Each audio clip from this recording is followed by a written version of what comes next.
There she is. Atamaria koutou. I'll open with karakia and then we'll jump in. Me karakia tātou, whakataka te hau ki te uru, whakataka te hau ki te tōnga. Kia mā kina ki uta, kia mā taratara ki tai. E hi aki ana te atakura, he tio, he puka, he hauhu, haumie hui kai ki. Kai ki. Kai ki. Tēnā koutou kua huhu mai nei, ngā mihi ki ngā mana whenua, e te rangatira o te wā Morgan, tēnā koe. I ngā manuhiri, nau mai haere mai. Ko ai au, ko ingarangi ko kōtirana te whakapaparanga mai, engari ko tamaki makaurau te whenua tupu, kei o tautahi ahau e noho ana, he Pou Hiwa ahau I PGF Services, ko Abby Popham tō koingoa. Nō reira, tēnā koutou, tēnā tātou katoa. E hoi anō kia ora koutou. The kaupapa for today, as you will all know, is positive ways to work with the LGBTQIA+ community. We will be drawing on the knowledge of Morgan Butler, our speaker for today. Morgan is a Pou Hiwa health promoter with PGF Services, just like a few of us here today. But Morgan's work has always had a real focus on the rainbow, gender and sex diverse community. And Morgan's passion for this community mahi comes from sitting, watching and volunteering and listening, with their Nan and Koro, and volunteering's in your blood. Hey, Morgan. Yeah. So from the age of 14, Morgan has been really involved in advocacy and community work and just getting out there. And Morgan is currently, which we're very proud of, on the Wellington Pride Festival board as the youth director. So an incredible wealth of knowledge and experience that I'm really looking forward to learning from today. So thank you, Morgan, for sharing this with us. But before we jump into hearing from Morgan, it would be really, really great if we could get everyone to introduce themselves in the chat. A lot of us already know one another, but this would be a great chance just to, know who's out there, know who's in the sector, who's interested in this mahi. So if you could type in the chat with your name and pronouns, your preferred pronouns, and what service you work for and what region you're in, that would be fabulous. So I'll give a couple minutes for us to do that, and then I'll hand over to Morgan. Thank you, Abby. What an introduction. I'm going to carry you around with me and be like, this is Abby, that will introduce me forever and ever. Well, it's been recorded, so you're welcome just to I can actually genuinely play it. Yeah. No, thank you. I appreciate it.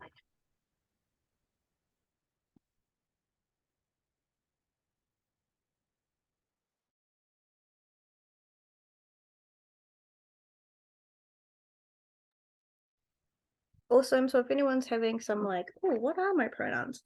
Pronouns are just what people refer to you as. Like with Abby, they just said she's she, her. So when I'm talking about Abby, I'll be like, oh, Abby, she loves coffee. Abby, have you seen her husband?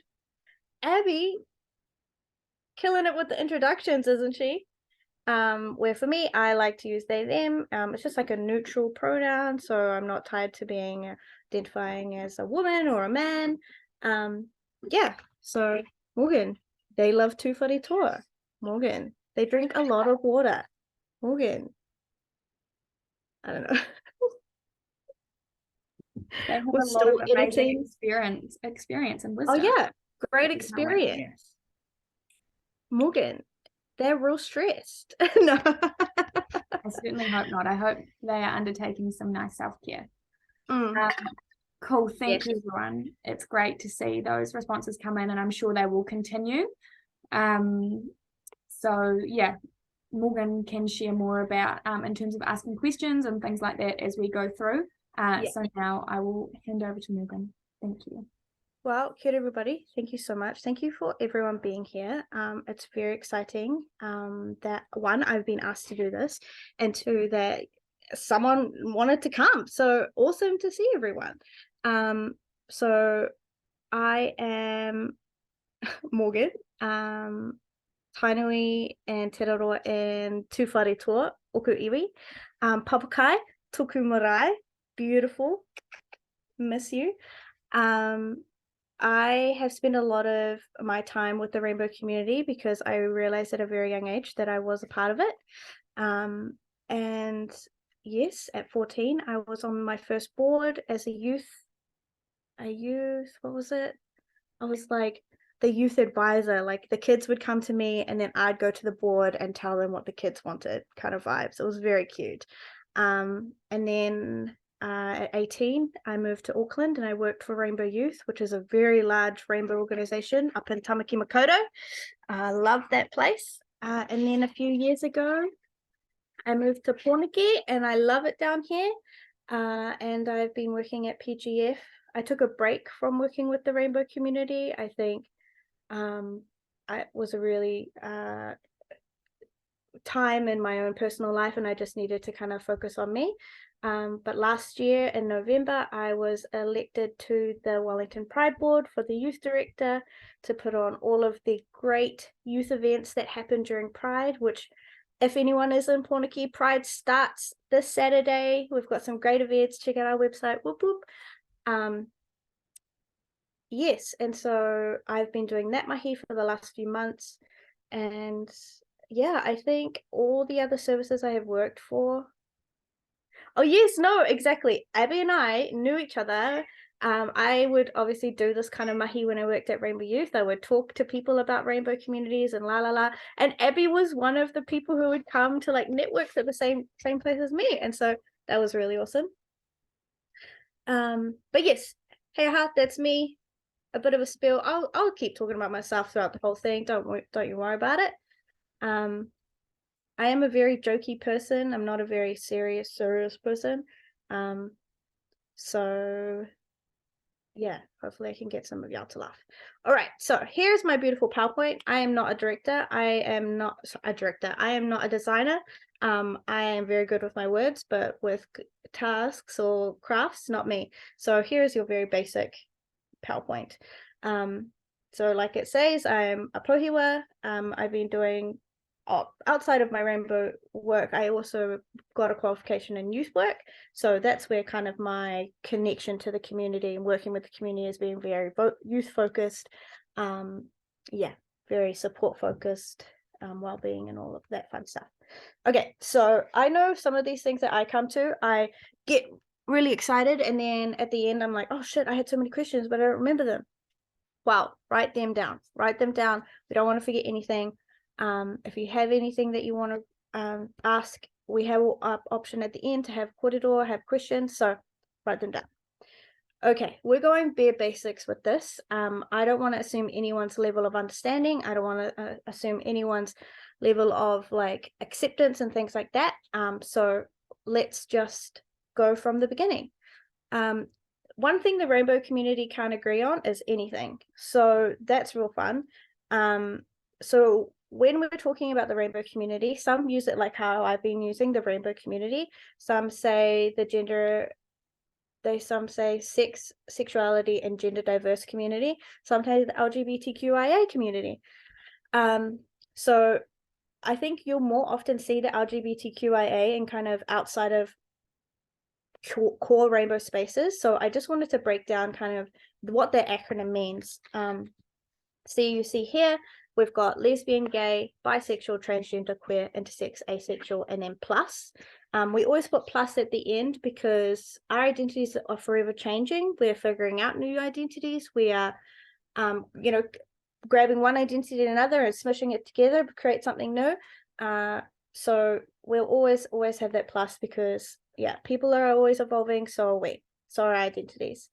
I did also want to just quickly say sometimes you will see asexual being as ally, which is somebody who is an ally for the rainbow community or somebody who's a rainbow for the trans community. That's incorrect. I'm just going to make a wild statement right here. That is incorrect. Allies are very much important, but our asexual community is one that often gets overlooked. And so we need her there with us. I put what are pronouns, so that's just something that I was going to have a quick kōrero, so kind of already touched on that, but What are pronouns? If we think about when we were in school, we were learning about, you know, Sally and her dog, Matt and his bat kind of vibes. But some people are using pronouns like they, them, sie, sie, and so on and so on. Again, those things are always changing and developing. We have pronouns so that we can feel comfortable when talking about somebody, but also having someone talk about us, and talking about ourselves. Pronouns are very important. It's the way to identify someone that just sits right for them. And it's so simple. Like, it's such a simple thing that somebody who values that will feel so great and so loved and so looked after. So yeah, pronouns are definitely important, and we can practice kind of saying those things, or how asking someone what a pronoun is. Also, let me know if I'm going too quick. I do talk very fast, so yeah, let me know if I'm going too fast. I also put sex, sexuality, and gender down. So when we talk about sexuality, we're talking about gay, lesbian, bisexual, queer. When we're talking about sex, we're talking about intersex. And we're talking about gender, we're talking about transgender. So all those things are separate. So I can be a lesbian, and I could be that's it. That's just me. I'm a lesbian. I could be intersex, and I could also be trans. I could be trans, and I could be straight. So I think a lot of people get sex and gender and sexuality kind of mashed together. I wonder if I can actually tutu with the PowerPoint while we kōrero, because that just seemed a little bit confusing, just me talking at you, huh? Let me see. Give me a second, friends. Let me share with you again. Excuse me. So Morgan, when we were doing some planning yesterday, I was sharing my frustration with gender reveal parties. That's Yes. here, eh? So very cringy. It's very weird that people are so interested in genitals and baby genitals. Okay, so here we go. We'll go shapes. Just bring in the shapes, the big guns. Can you see everything? I want to make sure that everyone can see. Yes. Okay, cool. Thank you, Abby. All right, so I don't know if I'm going to do this right. Oh, look at that. Boom. Come back. All right, so oh, here we go.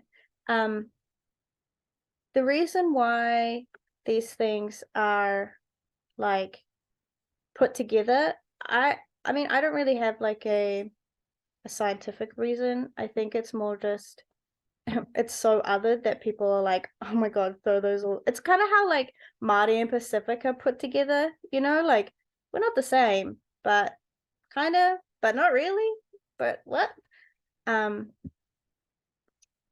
So often people think if you're transgender, then you're gay, or if you're gay, you're transgender, and things like that. Is this starting to make sense? I hope so.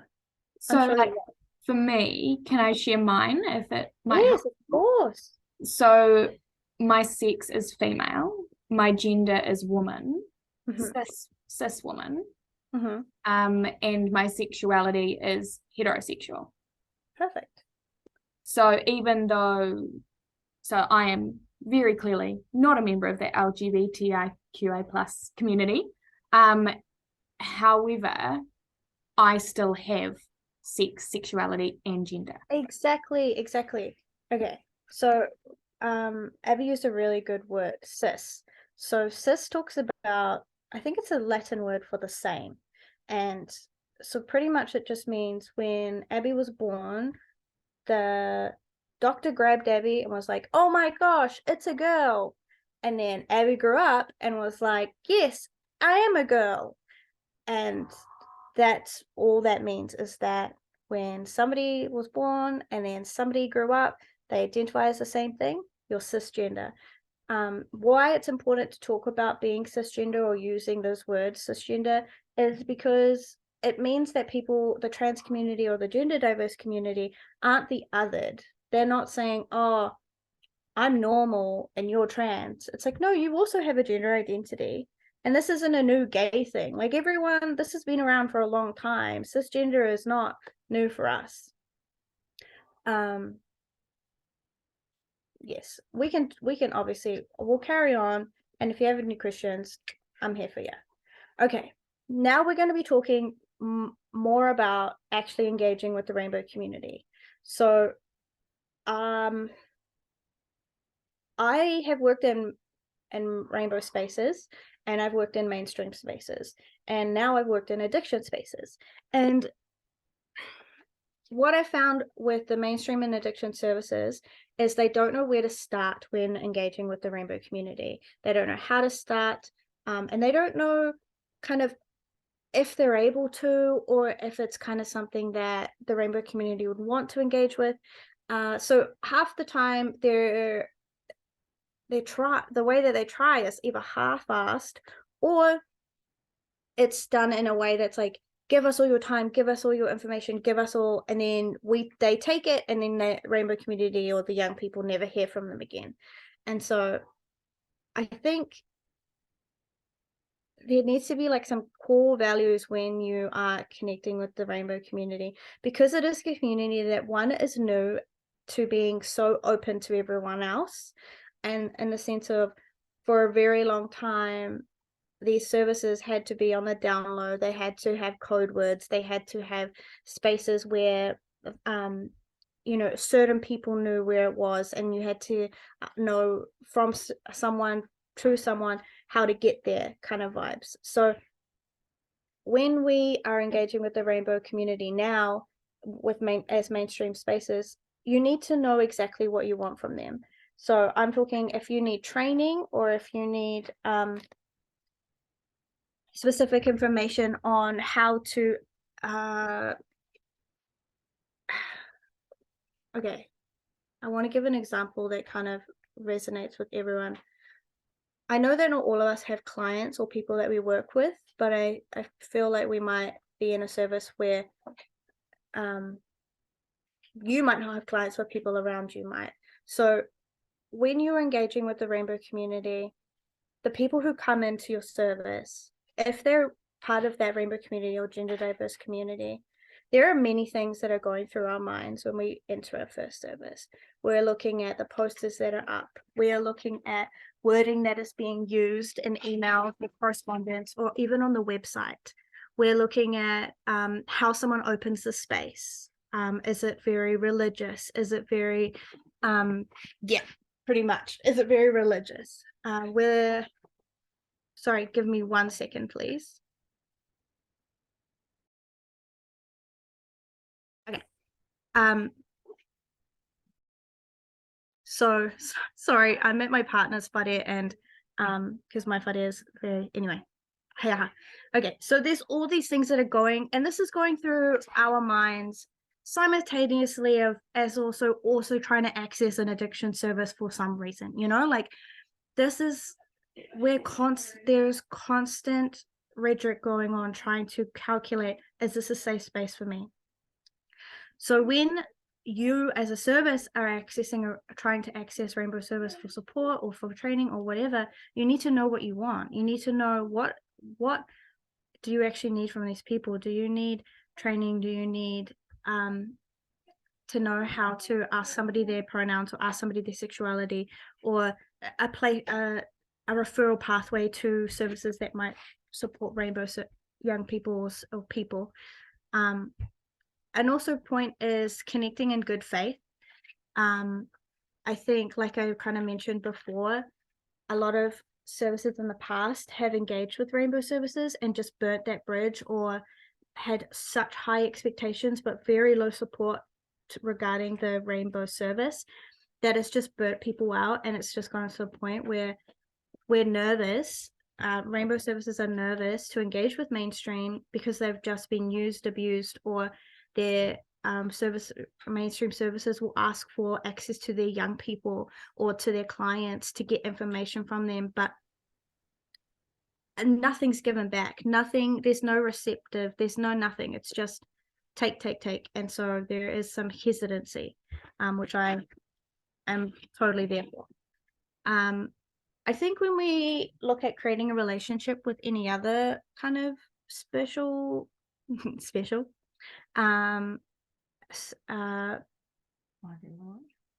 like when we look at working with Māori, we are told, you know, go into the service, meet them face to face, offer to talk right then and there, or offer to meet with someone to then meet later, you know, like, and I think some of those principles are the same with creating a relationship with the rainbow community.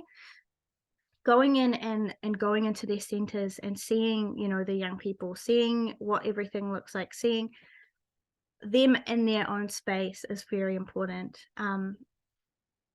I think having, like, I just can't drive home the good faith aspect of it. I can't emphasize enough that coming in and not just wanting a tick box kind of thing is so very important. If you're not in the space or have the capacity to actually engage with these people in a good way, then I just wait till you can. And then addictions within the rainbow community, we have very high statistics with addictions. Actually, I was looking at some statistics today and I was like tootling around, and HBA, I gotta say, you have a lot of research, and I just want to count up. Thank you. Very impressed. I see, obviously, it's like I'm working alongside your rainbow services, but just love that for us. So thank you. Addictions in the rainbow community is very rarely actually researched. So me finding more research for the rainbow community is just beautiful and really heartwarming. A lot of funding opportunities expect you to have research to back up. So when you don't have any research, it's very hard to say we do have an issue. The one thing I've been having issues with the gambling community is that I cannot find good research on the rainbow community and gambling. We have issues, the rainbow community has issues with alcohol, we have issues with drugs, we have issues with smoking and vaping. So it only really makes sense that we'd also have issues with gambling. Also, can I say most of our gay bars that are like, you know, specifically for us, most of them have poker machines in them, or if they're not actually in the bar, they're like a bar connected to the bar, like with the poker machines. So they're very easily accessible for the rainbow community. And I want, like, I would love to touch on like why alcohol and drugs is like a big thing for our community, but I don't know if I have time. If at the end we do, we can talk about it. Okay, next slide. Okay, so one thing about us gays, we're hilarious, and we are really good at reclaiming words. So homo is obviously homosexual. Homosexual is not a great word for just anyone to say, but making connections with your local homo just felt right. It just felt right here in my heart. I've just given a couple of services. Again, all of these things I can send you, like links to these websites, all that kind of thing. Auckland has Rainbow Youth. Rainbow Youth's been going for 35 years. Hamilton has the Waikato group, which is, I think, around 22. Inside Out is about 10 years old, and Qtopia, I think, is around 12. And then Dunedin Pride has just really picked their boots up and created a board this March. They're actually putting on a whole pride. So there are people out there. There are services out there. Oh, I forgot to mention. So why I think it's also really important to make connections with your local homo is because you cannot expect your gay staff member to know all of this. I have been volunteering, working, and as a gay for a very long time. Just because somebody's gay doesn't mean they understand all of this. Doesn't mean they understand the gender community or the sex community or the intersex community. They don't, it does, yeah. Just because you're a part of it doesn't mean you have all this info. And so expecting your staff member who might be gay or might be transgender to kind of create policies or do workshops or things like that it's just going to set your service up to fail, but also your staff up to fail.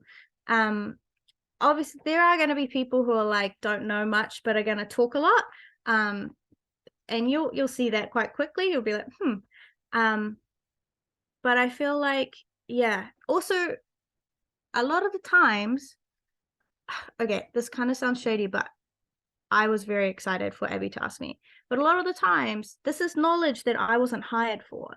This knowledge of the rainbow community and how to work with the rainbow community and the ins and out of the rainbow community wasn't a part of why I was hired. I was hired for other things, but it's just a cool bonus that comes with me. And so people will assume, oh, well, just go and say it. It's like, I used to work at I won't say where, but I used to work at an organization that was very, very white. And I am also very white. But they had no connection with kind of Māori tikanga. And so I was like, oh, do not we do karakia between meetings? Oh, you're giving a greenstone as a gift to someone? Has it been blessed? All of these questions I was asking. Idiot, because then I became the person who they expected to do karakia, the person who expected to bless tonga. I was like, I'm 22. Those aren't my jobs. I'm a baby. I shouldn't be blessing tonga. Are you kidding? And so you just don't want to put someone in that position. That's gross. So yeah, connect with the local experts. Okay, I kind of already talked about this. So the education, the services lack of education on like the rainbow community. Oh, some of the things that mainstream services have said and asked about. And like one time I had a doctor, a medical professional ask me if a trans woman needed a certain medical procedure. And I was like 19 and I was like, I don't know. What do you mean? And it was just that lack of understanding of the community that, I mean, it's good that they called, but at the same time, it's kind of overwhelming. Just that lack of education can be quite a barrier. Service intentions.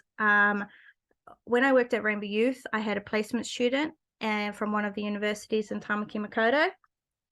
And he came in, he pretended he was our friend. He interviewed a lot of my young people, which I didn't let happen. He was the first person and the last. Once he got his interviews, we never heard from him again. None of the kids got the koha, none of the kids got the paper of the research. He just disappeared. He got what he needed. And so there are people out here who are just doing it for their own intentions because queer and the rainbow community and transgender community is very, very what's the word? It's very hip. It's very hip right now. It's very talked about. It's trendy. So if you're saying, oh, I want to do some research about this, that, and that, most people, they might give you money. So harmful experiences. So I've given you a couple of harmful experiences, but I was a staff member. I wasn't even a person that's happened to. So I can't even imagine what it must have felt like sharing my experiences, my life, my everyday experience with somebody thinking this is going to benefit me. This is going to be good for my community. Hear nothing. Do your homework. So I can talk to you for an hour and a bit, and I can go on and on and on about how great the rainbow community is and what you should do. But also there is Google. You can absolutely find great resources out there to understand more about the transgender community, the intersex community, and I also can send that to you. A part of this kōrero. Obviously there are some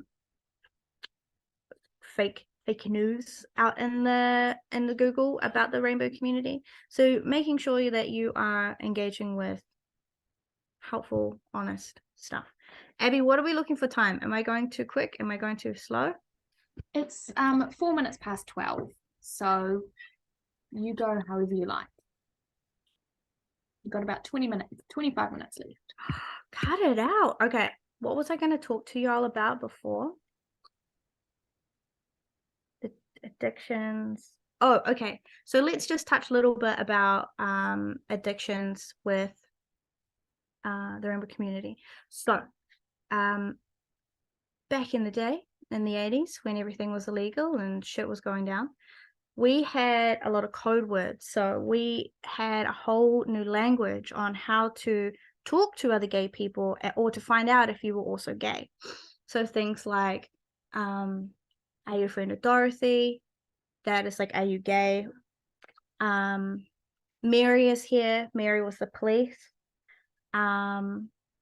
So there's a gay bar in Auckland in Tamaki called Family, and that is another code word. So they would say, oh, did you see la la la? And I'll be like, are they family? And they would say yes. And so they were asking, oh, are they gay also? And they'd say yes. And the reason why they did that was so that people walking past, or the police walking past, or anyone walking past couldn't really understand what was being said. And they weren't outing themselves, or they weren't getting in trouble, or they wouldn't get arrested or harassed is a huge one. So yeah, we're incredible peoples. Resilient. Okay, so also a part of that was places to hang out. They couldn't just like go to a cafe. Also cafes closed very early, so spaces that were safe for people who were queer were bars. Okay, so for the gay men, there was a whole nother thing, but we won't get into that. The gay men kind of went a different route of like, yeah. I don't know, is it appropriate? It's history. The gay men were more around sex, and so there was more spaces for them to have sex in different places. So that's where they were hanging. Some of the lesbians, we started going to bars because bars stayed up later. Bars were darker. Bars were more loud. And there were just spaces where we could congregate, where it wasn't very weird for groups of women or groups of men to all be in a space dancing and drinking and things like that. So I'm not blaming us having terrible alcohol addictions and drug addictions because of that, but that is a part of kind of, that is where our safe spaces were bars.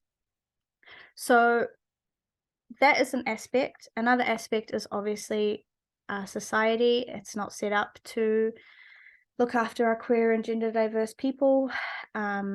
It's getting better, absolutely, but it's still very hard on the community. I think I was talking to Nita the other day, and I was saying, oh, you know, it's really hard. I'm trying to find a new flat, and being queer is like a huge part of my identity, and so I have to disclose that to my landlord or whoever I'm trying to live with, because if they find out later on and I have my girlfriend over or whatever, or other visibly queer people, shit can go wrong. / I've told landlords that I'm gay, and then all of a sudden the house is no longer available. All of a sudden I get ghosted.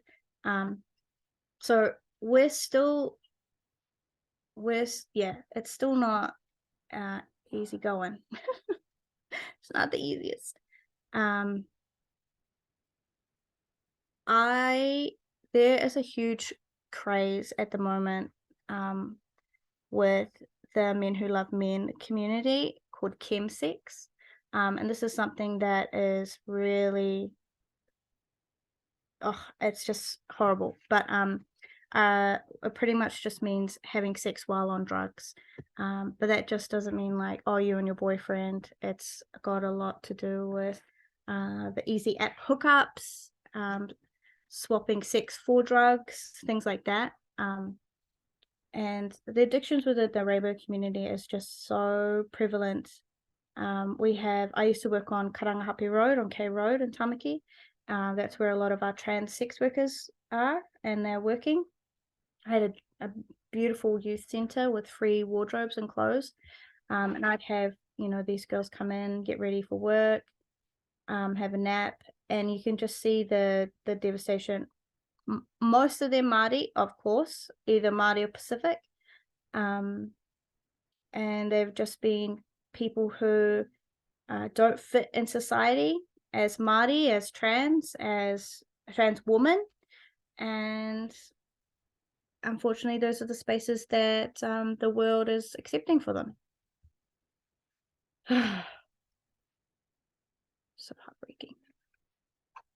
So when we try and access addictions within the rainbow community, it's not very easy. I don't think it's easy for actually anyone to access support with addictions. It's such an underfunded area and sector. The support that's out there is just not enough.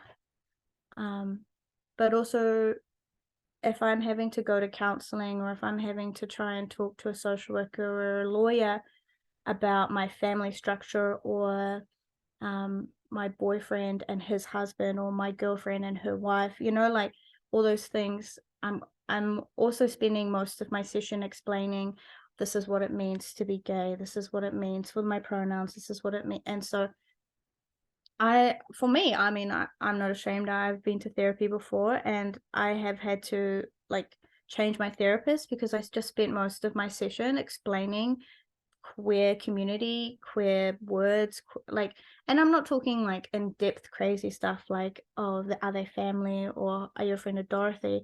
I'm talking like they, them pronouns. I'm talking about how my bio family aren't my family, what chosen family is, and explaining the guttural need that most queer and trans people have with needing to create a chosen family, because a lot of our biological family will not be there for us, don't want to know about our identities, don't want to know about our partners. We talk about our friends and, you know, things we get up to, and we're just over the top, and why are you so extreme? So yeah. Now I'm like kind of bumming me out. I'm like, oh, this is so hard. God, being a little homo is a bit hard out here. Engaging. So there was something else I wanted to talk about. What I would love to see. Oh, okay. So quickly, I did do some research with HPA. Calda help. When I engaged with Rainbow, like originally it was like, bring them all together. We're gonna have this beautiful kōrero. We're gonna like, but then COVID happened, and it just was like, oh, we'll cancel. And then I was like, look, I'll just Zoom everyone. I'll just have to call everyone on Zoom. And I talked about gambling with them, and I talked about, you know, because I don't ever remember talking about gambling when I worked in the rainbow community. So like, you know, where is it? Why am I not hearing about it? And I heard from a lot of people that, well, our trans women, our younger trans women, they are doing a lot of loot boxes. Playing online games where you can modify yourself is a huge resource, I would say, actually resource for our trans community, because it's somewhere where they can doll up or make what they want to look like, how they feel, and then play as that person. And that, to me, like, that's beautiful. But they're spending a lot of money on those loot boxes. I found a lot of older trans women, like I'm saying, and like, okay, I don't want to call anyone older. I'm using older language. Abby, let me know if that's right still. I can't remember saying the word older instead of old. I'm not sure. I think so. Okay, anyway, sorry, Abby, I didn't mean to put you on the spot. Okay, so older trans women are playing pokies, which I think is so very interesting. I heard that our younger kind of white kind of gay men are dabbling in pokies, but it's not something that is a round of addiction. They are seeing it as entertainment. With our other, like, kind of other general young people, there isn't the interest in going to pokies, but I would say there's interest in going to casinos. kind of the environment of the casino, the going out, the getting dolled up, the drinking, I think is a huge part of that. But at the same time, a lot of every service that I would talk to, not one did they say that they screened for it, which neither did I when I was a young person. No, sorry, when I was working with young people, I wasn't screening. I was talking about how, are we drinking? What kind of things are we smoking? But I was not asking about gambling. And I just think it's just so new for the sector. But I also think the gambling sector, we need to, we've known that Rainbow has bad stats, like we know that Rainbow has bad stats for everything else. So it just seems a little bit weird that Rainbow is in kind of a key space to be looking at. I think alcohol and drugs have finally kind of realized, like, oh shit, no, we need to engage with the Rainbow community, and I think that's really cool, and I think that we should too. This is a pitch to hire me. No, I'm just kidding. To do it. Can I just say also the crossover of things? So like, say you're a Māori gay person and then you're a Māori gay person with addictions, like that's even harder to access because you've got that level of like Māori culture, that Māori tikanga and that Māoridom that person has that most mainstream services are just not accessing, and they're not supporting, they're not offering. And so of course they're not going to want to go if they're gonna, there's so much work to do, and there's such amazing organizations out there doing this work.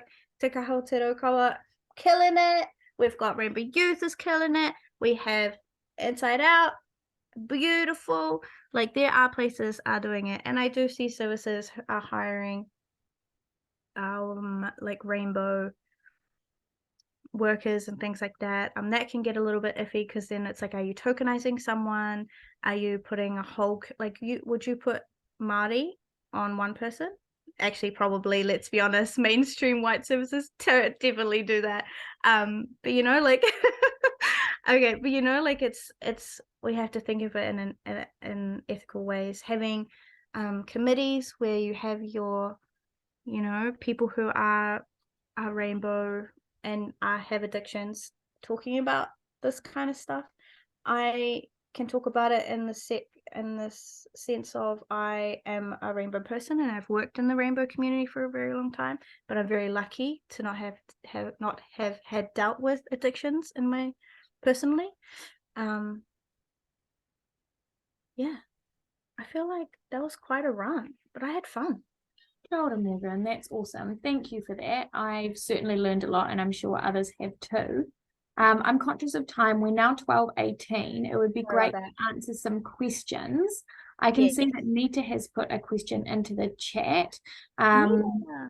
So the question is, are you suggesting that most addiction services have barriers that are so embedded in their processes that the first step through the door is impacting on their continuing getting help? Key space is a safe space. What does a safe space look like? Nita, you're incredible, amazing, and that's exactly what I'm suggesting. There are spaces where you go in and you say, hi, my name's Morgan, I'm here for an appointment, and then they say, oh, I've got no Morgan down here, and I'm like, oh, well, that's because my birth name is da-da-da, but I prefer Morgan. And they'll say, oh, okay, Kate. Oh, thank you, Kate. Yeah, no, Kate. And I'm like, no, sorry, my Morgan. I like Morgan. They're like, oh, take a seat, Kate. Take a seat. And the doctor, like that. And one thing I will always say, always train your receptionists. Your receptionists are your first people that they are talking to your people you work with, and they are often forgotten to be added into training. That is a huge thing. I would say, like, just throwing a little rainbow up, honestly, because do you know what? No, do you know what matters? Do you know what? Anyway, do you know what it does? Is people like me will go to a new space and they will see that rainbow and I will know what that means. Anyone else who doesn't need that won't notice it, won't care, won't, but the people who need to have that visualize, oh shit, I'm okay here, will notice. And I think it's so simple. Like there was these little so like, okay, I'm hard of hearing and I need hearing aids, but they're $6,000 and I don't have $6,000. So I got this card. Oh, okay. Anyway, it's got this card and it says, hello, I'm hard of hearing. Please be patient with me. If I carry this around, people can instantly see and they can understand. If I go to a service and there's a tiny little rainbow, the people who need to see it will see it. Does that make sense? And I'm not talking like actually put some design in, because rainbows are very cute, but they can be very tacky. And just because we're gay doesn't mean that we like just a big bright rainbow. Hence my cute pastels. Can I ask a question, just to clarify on cis, Morgan? So, so cis is, am I right in thinking that cis means the same? So you would classify as being it wouldn't be your pronoun, but it might be the way you identify might be cis if your gender, the same as your anatomy when you were born that way. Is that right? Absolutely. So Okay. when we talk about sex is your chromosomes, your anatomy and things, and then your gender is how you identify. So it's how you walk on the world, how you feel, how you look, how you're perceived. And then because I think gender is obviously a societal construct. It's not real. What does it mean to be a man? What does it mean if I don't have a baby? If I chop all my bits off and I'm just hollow inside, am I still a woman? Maybe, if I feel like it. Come on now. Anyway, so yes, so I get so excited, I'm very passionate. If someone asks you what your gender is, or like, oh, how do you identify? You could say, oh, I identify as cisgender. I use he, him pronouns. Yeah. Gotcha. Thank you. No, that's really good. No, you're very welcome. You could just say I'm cis, but we're getting more slangy when you're like, oh, I'm just cis, and people might think you're saying SIS, and then people were like, oh, it's a little bit gay. Also, you mentioned gender reveal parties earlier, and I like I'd never thought about that, but are they considered a bit sort of bad taste by and forgive me, because for me as well, it's starting from birth with the wrong language. It's a sex reveal party if you're gonna have one. Exactly. Because people are like, oh, it's a 50-50 chance. I'm like, not if it's gender, babe. I was like, did you not see the acronym? There's so many things that we can identify. So yeah, it's a sex reveal. Sorry. Also, I just think I just never thought about that like that before. So yeah, that was no, thank you. absolutely. No, kapai. So Morgan, can I just carry on with that thought process just a little bit when we talk about cis and from a counsellor's point of view? Yeah.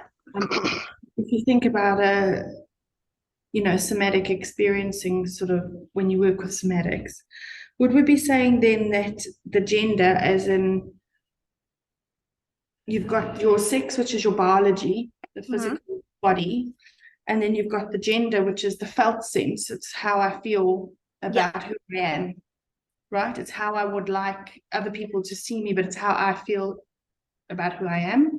Yeah. Okay. So I have one more question then, if that's okay.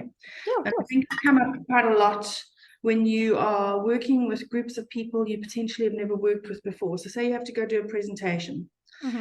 And, we would say, good morning, ladies and gentlemen, how are we today? Yes. Okay, so can you give me some examples of how I might be able to do that differently? Of course. Thank you. It depends on like what you like. So I'm very, like I said, very jokey. So sometimes I'll call people boo, muffin, chicken wing. But sometimes it's not appropriate. And sometimes I'll be like, kia ora everyone, because everyone's everyone. I'll be like, also another one that I like to use instead of saying like yeah, I can't think of it, but I'll say y'all. I'll be like, oh, how are y'all? Instead of putting that like weird gender on somebody, or if I'm just a little bit unsure, or it just hasn't been communicated. Hello everyone, kia ora everyone, kia ora whānau. Like, there are little things, little ways you can kind of introduce. Oh, yep, team. Hey folks, that's a good one. Yeah. Folks is great. Folks is very cute.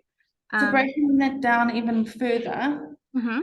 So now you've got your groups and your facilitator. You've got one big group you're working with, and they're broken into smaller groups. And at a group, at a table, is what we would have previously called 5 women or 5 ladies, and we would say, "Okay, ladies, would you like to stand up and say what you want to say?"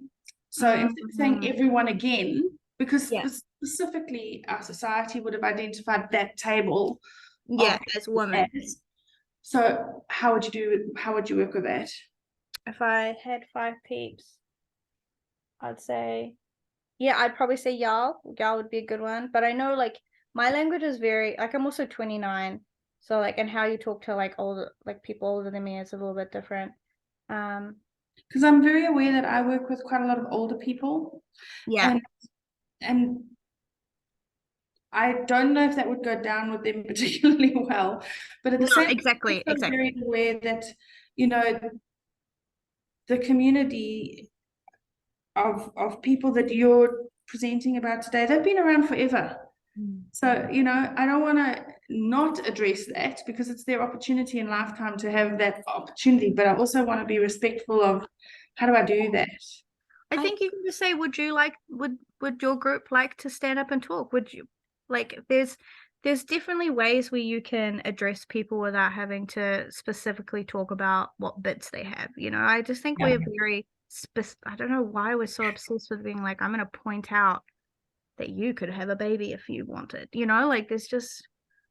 And I agree with you. I just wanted to bring it up because it's something that's come up in a lot of conversations with a lot of educators lately, and a lot of people who facilitate groups, about how they might be more aware in that space. So thanks. No, kapai. And obviously we can brainstorm other ways that would work for your kōrero with your groups. Edu, stop. That's so sweet. Edu just said, our son is 6.5, started saying, that's a boy's color, that's a girl's color. And I quickly let him know that there's no such thing. We all can love any color, of course. And likewise aligns with normalizing and thinking gender reveals. Yeah, exactly. People. And did you know, actually, blue was a girl's color and pink was the boys, but because pink was too revealing for like war and like uniforms, it was swapped. And now everyone's like, oh my god, I could never wear pink. It's also because Harrods started making baby clothes. Yes. And they created this opposite, because actually pink is closer to red, which is the color of fire, which is normally associated with males. Just wild. I think, sorry to interrupt, this is something we could talk about for so long because it's such an amazing topic to cover. Yes. I'm conscious that Morgan has covered so much amazing material today, but we do have 2 minutes. And I'm sure that there are some people that have meetings straight after this, and I don't want anyone to be late. I personally panic when I'm late. So what I will suggest is that this has been recorded. You will all receive an email with the recording. Please also take that opportunity to send through any other questions you may have. Morgan may also put their email in the chat if they want to be contacted directly. Otherwise, feel free to just reply to the email that I send tomorrow. And yeah, this is a great opportunity to, like Morgan says, connect with any of these groups that are on the page right now, that we're on the page. Sorry, Abby, that was so rude. That's okay. And reach out and look for the opportunity to grow our knowledge. And I hope that everyone has learned something today. I know I certainly have, and like has come up so much, even just what we were just talking about. This is continually growing. Yes. And if Morgan were to deliver the same presentation in a year, it's likely some parts of it might have changed. Oh yeah. So there's so many things that I used to say that I just don't anymore. Yeah, so it's a continually evolving thing, just like so much of what we do. Yeah. We're learning more every day. The research is learning more every day, and I really look forward to seeing more gambling and rainbow research. But yeah, thank you for being part of our kōrero, our conversation today. We really, really appreciate it. If you've got any feedback, feel free to put it in the chat or send it to us over email. I will now close us with karakia. And forgive me, I will read it as I am learning a new karakia. Me karakia tātou. Kia whakairia te tapu, kia wātia ai te ara, kia turu ki whakataka ai, kia turu ki whakataka ai. Haumi hui kai ki. Go well, everyone. Thank you for your time today. Thank you. Thank you.